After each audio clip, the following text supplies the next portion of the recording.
Hey everyone, and thank you for clicking. Today, we're talking about something that affects not just some of us, but a lot of us.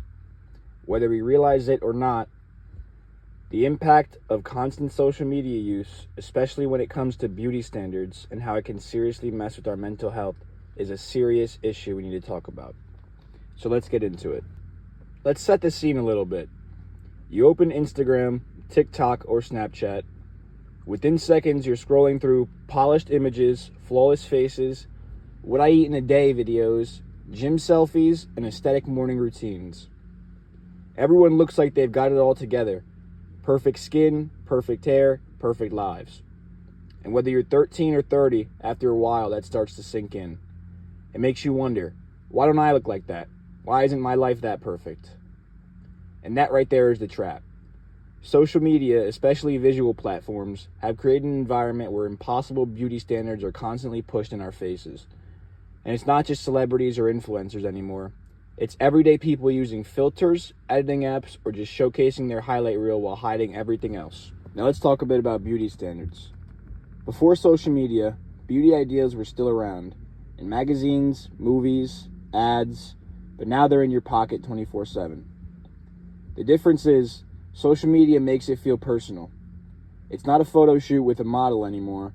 It's someone your age, someone from your school, or someone who seems just like you. And when they're showing off this perfect version of themselves, it feels like you're supposed to be able to match that. If they can look that way, why can't you? But here's the thing.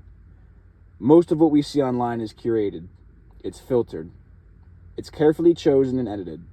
It's not real, but our brains don't always process it that way. We compare ourselves to the fantasy, and it can be very damaging.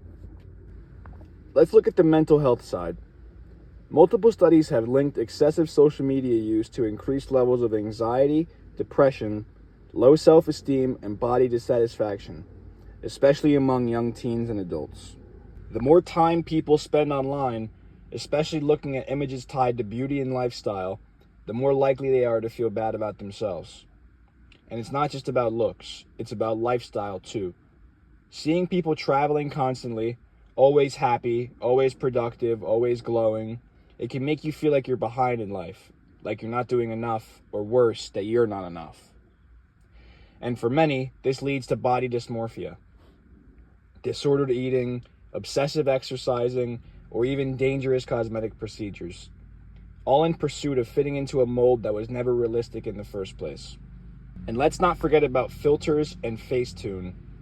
Today's tech can reshape a face, smooth out skin, slim a waist, all with just a swipe. And over time, constant exposure to these enhanced versions of reality can change how we see our own faces. What used to be features we were okay with, like a crooked nose, textured skin, a rounder face, can suddenly start to feel like flaws.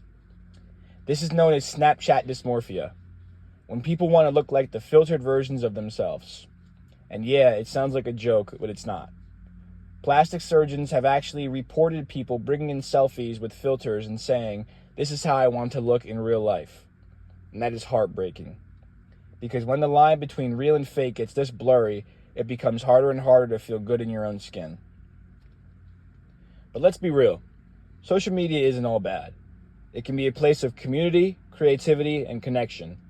You can learn new things, find people who inspire you, and even discover beauty in all its diverse forms. But the problem is how we use it, and how often we absorb these standards without even realizing it. If you're waking up and checking Instagram before you even brush your teeth, that's already shaping your day. If you're spending hours scrolling and comparing, it's going to affect your mindset. So what can we do about it? First, be intentional. Start paying attention to how you feel after being online. Do you feel inspired and motivated, or do you feel drained, insecure, and less than? Secondly, clean up your feed. Unfollow or mute the accounts that make you feel bad about yourself. Follow people who promote authenticity, body positivity, mental health, and real life. Third, limit your time. You don't need to quit cold turkey, but maybe don't check social media first thing in the morning or right before bed. Give your brain space to be present.